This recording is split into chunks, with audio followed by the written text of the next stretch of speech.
Et bonjour à toutes et à tous, on se retrouve sur des studios. Et aujourd'hui, on va refaire un petit peu de Doctor Who. Et on va voir qui ça. On va voir Donna. Donna Noble. Alors, petite Donna était la fille unique de Geoff et Sylvia Noble. Et ses grands-parents étaient Wilfrid et Eileen Mott. Bon, lors de son premier jour d'école, elle a bien commencé. Elle a été renvoyée directement chez elle pour avoir mordu ses camarades. À 6 ans, sa mère a refusé de l'emmener en vacances. Elle était intrépide et Donna décida donc de monter dans le bus et elle se rendit seule à Strathclyde. Son grand-père lui a rappelé plus tard cet incident pour la calmer un petit peu. Qu'elle a fréquenté l'école primaire de Belmont où elle a rencontré son ami Etsy. En juin 2007, elle a eu le choix d'être secrétaire à plein temps pour Jival Chaudhry ou secrétaire temporaire chez H.C. Clements, une société de sécurité à Londres. Bien qu'elle ait considéré le premier sur l'insistance de sa mère, un accident a bloqué la circulation en direction de Dual Chaudhry. Donc, au lieu d'attendre dans un embouteillage et de tourner à droite sur Little Sutton Street en direction de Griffin's Parade, elle a choisi le poste temporaire à H.C. Clements en tournant à gauche, direction Chiswick High Road. À l'époque, Donna ignorait que l'incident avait été causé par une future version d'elle-même issue d'un monde parallèle. Chez Clements, elle est progressivement tombée amoureuse de Lance Bennett, qu'elle a forcé à se marier. Elle a planifié un mariage, ignorant que Lance dosait son café avec des particules de ion sur l'ol de l'impératrice d'Urachnos, qu'il servait secrètement. Au moment de se marier, alors qu'elle marchait dans l'église vers l'hôtel aux côtés de son père, elle fut téléportée dans le Tardis par le 10e docteur. Elle tenta de sortir et s'aperçut, choquée, qu'elle était dans l'espace. Le docteur la ramena sur Terre et elle tenta de retourner à son mariage en taxi. Mais le chauffeur s'avéra être un Père Noël robot qui voulait la kidnapper. Et elle fut sauvée par le docteur, qui la ramena à la récession. Après un arrêt, un sapin de Noël robotique s'attaquait d'eux. Le docteur, Donna et Lance enquêtèrent à H.C. Clements et découvrirent une piste menant à une ancienne base de Torchwood située sous la Tamise, où se trouvait l'impératrice d'Erachnos, la dernière survivante d'une espèce très ancienne.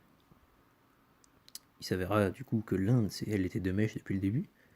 Lance révéla qu'il n'aimait pas du tout Donna et l'avait approchée uniquement pour pouvoir la contaminer avec des particules dont l'impératrice avait besoin. Donna aida le docteur à contrecarrer leur plan et lui sauva la vie, en le faisant partir avant de mourir noyé avec l'impératrice. Il lui proposa de voyager avec lui, mais elle refusa, effrayée par ce qu'il était capable de faire. Suite à sa rencontre avec le docteur, Donna était beaucoup plus ouverte au mystère de l'univers et se retrouva incapable de reprendre une vie normale. Peu après, son père mourut et son grand-père, Wilfrid mort, le père de sa mère, emménagea avec elle. Pour retrouver un peu d'excitation, Donna fit un voyage en Égypte pendant 2 semaines. Comme cela ne suffisait pas, elle commença à enquêter sur des phénomènes paranormaux dans l'espoir de retomber sur le docteur. Elle passa aussi beaucoup de temps avec son grand-père. Il lui apportait un thermos de café lorsqu'il regardait les étoiles à travers son télescope. En 2009, elle se renseigna sur l'entreprise Adipose Industries, qui pourrait tenter de détenir un produit miracle pour faire mincir. Alors qu'elle espionnait Miss Foster, la directrice de la compagnie, elle aperçut que le docteur faisait de même. Ils se retrouvèrent à découvrir que Foster comptait utiliser les personnes ayant pris les pilules adiposes pour les transformer en graisse, afin de faire naître une génération d'enfants adiposes pour la première famille adiposine. Ils l'empêchèrent de provoquer la mort de millions de gens et observèrent la marche des adiposes qui rejoignaient leur vaisseau crèche. Le docteur proposa de nouveau à Donna de voyager avec lui, et elle accepta sur le champ. Elle avait préparé ses bagages depuis un moment. Juste avant de partir, elle s'approcha d'une jeune fille blonde pour lui dire où elle avait laissé les clés de sa voiture. Une fois à bord du Tardis, elle demanda au docteur de placer le Tardis de manière à ce que son grand-père puisse les voir pour leur faire coucou dans leur télescope. Donc, Donna avec le docteur a fait plusieurs voyages. Donc, qu'elle a vu la destruction de Pompéi, et elle a vu aussi des créatures, dont des Zoods, des Daleks, des Sontariens, ainsi que plein d'autres. Donc le docteur et Donna retournèrent sur Terre, mais celle-ci disparut sous leurs yeux. Ils se rendirent à la proclamation de l'ombre pour demander de l'aide. Là, ils découvrirent que la Terre et 26 autres planètes avaient été dérobées. Ils suivirent la trace jusqu'à la cascade de Méduse, mais ne purent y accéder jusqu'à ce qu'un signal envoyé de la Terre leur fasse comprendre que les planètes avaient été désynchronisées d'une seconde avec le reste de l'univers. Le docteur retrouva Rose, mais un Dalek apparut et l'abattit. Avec l'aide de Jack Harkness, ils le ramenèrent au TARDIS. Il entama une régénération, mais parvint à dévier l'énergie régénérative de sa main coupée avant la transformation. Les Daleks récupérèrent le TARDIS dans leur vaisseau principal, le Creuset. Donna fut séparée du docteur car le TARDIS l'empêchait de sortir. Les défenses de celui-ci étaient désactivées et les Daleks tentèrent de l'incinérer. Mais Donna toucha la main coupée du docteur et interagit avec l'énergie régénérative, ce qui crée un nouveau docteur à moitié humain, qui avait des aspects de la personnalité de Donna. Il fabriqua un catalyseur d'inversion biologique à Z Neutrio, mais Davros, le créateur des Daleks, les électrocuta tous les deux avant qu'ils ne puissent l'utiliser. Le choc stimula l'esprit de Donna et réveilla l'ADN du Seigneur du Temps qu'elle avait absorbé en touchant la main. Elle possédait désormais l'esprit du docteur, et la prophétie des Zoods sur le docteur Donna s'était réalisée.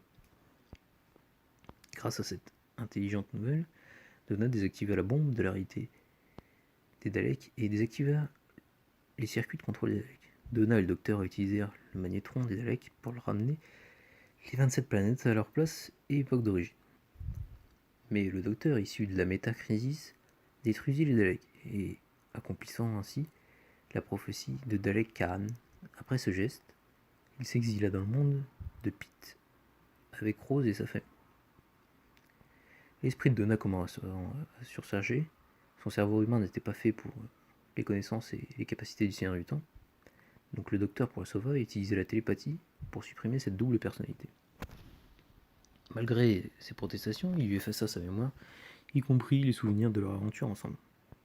La Donna qui avait sauvé l'univers était morte, accomplissant ainsi la dernière prophétie du Dalek Khan. Il la ramena chez elle et ordonna à sa famille de ne jamais lui parler du TARDIS ou de ce qu'ils avaient vécu, car cela la tuerait. Aux alentours de Noël 2009, Donna avait repris une vie normale et allait se marier avec Shaun Temple. D'après Wilf, ils avaient quelques soucis d'argent à cause de leurs emplois respectifs. Elle manqua de tomber sur le docteur à 2 reprises. Le jour de Noël, elle offrit à son grand-père le livre de Joshua Naismith, sans vraiment savoir pourquoi. Le docteur supposa que c'était son subconscient de Seigneur du Temps qui orientait Wilf vers ce qui pouvait être important. Plus tard dans la journée, le maître transforma tous les humains de la Terre en version de lui. Donna n'était plus qu'à moitié humaine, et donc elle fut protégée. Le choc de voir ses proches transformés réveilla ses souvenirs cachés. Des visions lui apparurent et elle lui appela son grand-père, qui lui dit de s'enfuir. Cerné par les duplicata du maître, son esprit commença à vaciller, mais le docteur lui avait planté un système de défense qui envoyait une vague d'énergie sur ses assaillants et la fit tomber dans le coma. Le lendemain, les seigneurs du temps allumèrent la transformation des humains et Gallifrey apparut dans le ciel.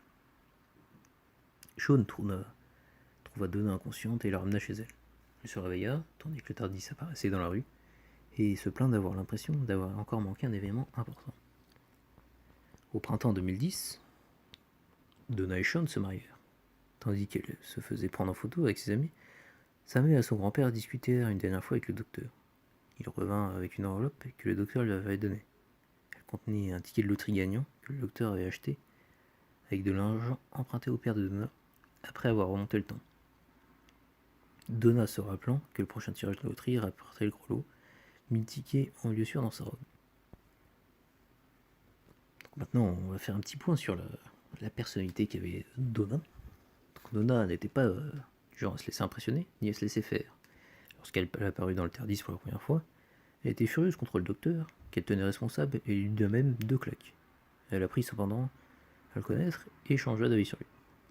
Bien qu'elle ait pu sembler peu d'intelligence et qu'elle considérait elle-même comme juste une intérimaire sans importance, le docteur la trouvait brillante, et elle était en fait très habile.